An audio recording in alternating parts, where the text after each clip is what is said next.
Hello friends, स्वागत है आप सभी को मेरे यूट्यूब चैनल पे। तो आज की हमारी कहानी का नाम है मेरी प्यारी सासू माँ। रिधिमा को आज ऑफिस से आते हुए देर हो गई थी। अमूमन वो घर 7 बजे तक पहुंच जाती थी, लेकिन आज उसे ऑफिस के ज़रूरी काम के चलते 10 बज गए थे। मल्टीनेशनल कंपनी जॉब करने वाली रिधिमा का देर ऑफिस से घर आने में देर होना कोई नई बात नहीं थी। 7 बजे की उसकी छुट्टी 8 कभी कभी 8:30 तक पहुंच जाती थी, लेकिन आज ऑफिस से निकलने में ही 10 बज गए थे। आने की बहुत ज़्यादा देर हो गई थी। इतनी लेट होने की वजह से ऑफिस की कोई कैब भी उसे घर छोड़ने के लिए मौके पर नहीं मिली, जिससे वे और परेशान हो गई। काम के चक्कर में उसे वक्त का ध्यान ही कहाँ रहता है, यही सोच वो जल्दी जल्दी चलती जा रही थी। रिधिमा को याद आया कि 3 दिन से मायके गई जेठानी तो 2 दिन बाद वापस आएगी। ऐसे में घर का सारा कामकाज उसको और सासू माँ को ही देखना होता है। आज देर हो जाने की वजह से पापा जी की रात की दवा, मम्मी जी के पैर की मालिश और हमेशा चाचा चाची करने वाले प्यारे मोंटी को रात का खाना, ये सब कैसे होगा। घर पहुंचने में रिधिमा को अभी भी 10:30 होना ही था। रिधिमा सोच में पड़ गई कि पति अरुण भी घर पहुंचने वाले होंगे। आज तो घर की लाडली बहू को पक्का डांट पड़ने वाली है और कल ऑफिस जाना भी बंद। रिधिमा मन में सोच रही थी। उसे पड़ोस में रहने वाली मिसेज मनचंदा याद हो आई, जो हमेशा अपनी बहू को अपने कब्जे में रखने की बात करती है और रिधिमा की सास को उल्टी सीधी पट्टी पढ़ाती रहती है। वो तो रिधिमा की प्यारी सासू माँ है, जो मिसेज मनचंदा की सारी बातों को हंसी में उड़ा देती हैं। आज रिधिमा को पड़ोस की मिसेज मेहता याद आई, जो अपनी पढ़ी लिखी बहू को अपने सो कॉल्ड सोशल नॉर्म्स के नाम पर हाउस वाइफ बनाकर रखती है। घर की सब ज़रूरत की चीज़ें पति और बेटे से मंगवाती हैं और खुद भी मंदिर और रिश्तेदारों के घरों के अलावा बाहर कहीं नहीं जाती। और बहू तो बस घूंघट में ही ससुराल से मायके और मायके ससुराल तक का ही आना जाना करती है, वे भी सासू माँ की मर्जी के अनुसार। मिसेस श्रीवास्तव की बहू मन्नू श्री को बड़ी मुश्किल से स्कूल टीचर की जॉब मिली थी, जिसको करने के लिए उसने ससुराल में हर एक के सामने जाने कितनी मन्नतें की, तब जाकर उस बेचारी को घर से बाहर निकलने का मौका मिला। और स्कूल के किसी भी फंक्शन में देर तक रुकने की इजाज़त अभी भी तनुश्री को नहीं मिली। रिधिमा को याद आया कि उसके पड़ोस में ऐसी कोई औरत नहीं थी जो इतनी देर तक घर से बाहर रहती हो। अचानक रिधिमा के भीतर एक अनजाना सा डर प्रवेश कर गया। रिधिमा जल्दी जल्दी कदम बढ़ा रही थी। नवंबर की ठंडी हवाओं में भी रिधिमा के चेहरे पर पसीने की कुछ बूंद उभर आई थी। उसने घबराहट में घर जल्दी पहुंचने के लिए बस छोड़ ऑटो से जाना उचित समझा और एक ऑटो रिक्शा वाले को रुकवाकर बिना कोई मोल भाव किए ही उसमें बैठ गई। ऑटो चल पड़ा। ठंडी हवाओं के झोंकों से रिधिमा का पसीने भी भीगा बदन सूख गया।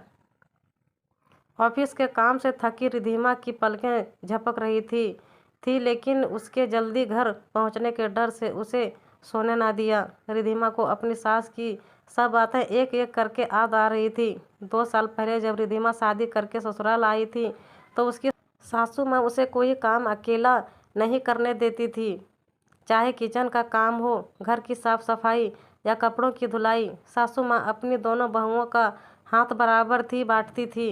रिधिमा सब्जी काटे तो वो सब्जी छोंक देती, रिधिमा आटा गूँथे तो वो रोटी सिकवा ले, रिधिमा या उसकी जेठानी बर्तन धुले तो वो बर्तन सजा दे। दोनों बहुओं को बेटियों की तरह मानती रिधिमा की सासू माँ। रिधिमा कभी घर में बोर हो तो उसे अपने साथ सुपरमार्केट ले जाती और शॉपिंग के लिए जाती। कभी किशोर आशा के गाने पर सास बहुओं की जुगलबंदी होती, तो कभी किसी पुरानी फिल्म में हीरो हीरोइन की डायलॉग बाजी की नकल होती। शादी के 1 साल बाद जब MBA पास रिधिमा को एक मल्टीनेशनल कंपनी से जॉब का ऑफर आया, तो घर में सभी बहुत खुश हुए। खुश होकर सासू माँ ने तो छोटे मोंटी को तुरंत पास के अग्रवाल स्वीट से 2 किलो काजू की बर्फी मंगवाकर पूरे मोहल्ले में बंटवाई थी। रिधिमा ये देखकर खुशी के मारे रो पड़ी थी और सास के गले लग कसकर चिपक गई थी। ससुर और जेठ ने तो भंगड़े के पोज भी बना लिए थे। अरुण और मोंटी ने रिधिमा को अपने हाथ से बर्फी खिलाकर उसे खुशी के आंसू पोंछकर उसको हंसाया था। जेठानी ने गर्व से छाती चौड़ी कर 1 किलो पनीर पति से मंगवाकर रिधिमा का फेवरेट चिली पनीर और खीर पूड़ी बनाया था। रिधिमा ऑफिस जाने लगी थी। रोज़ सुबह जब रिधिमा उठकर घर के कामों में लग जाती तो देखती सासू माँ मोंटी की स्कूल ड्रेस के साथ रिधिमा के ऑफिस के कपड़े भी प्रेस कर देती।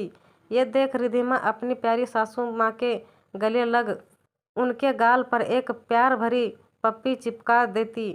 सास बहू दोनों मुस्कुरा देती और रिधिमा पूरा दिन खिल जाता। ऑफिस के कामों में डूबी और घर के काम काज में मस्त रिधिमा सासू माँ ही चेहरे की बिगड़ी रंगत देखकर पार्लर की आद दिलाती और रिधिमा को मना करने पर भी उसे जबरदस्ती पार्लर चलने को कहती। यह देख जेठानी भी खूब हंसती और रिधिमा से सब काम छीन उसे सास से के साथ जबरदस्ती पार्लर भेजती।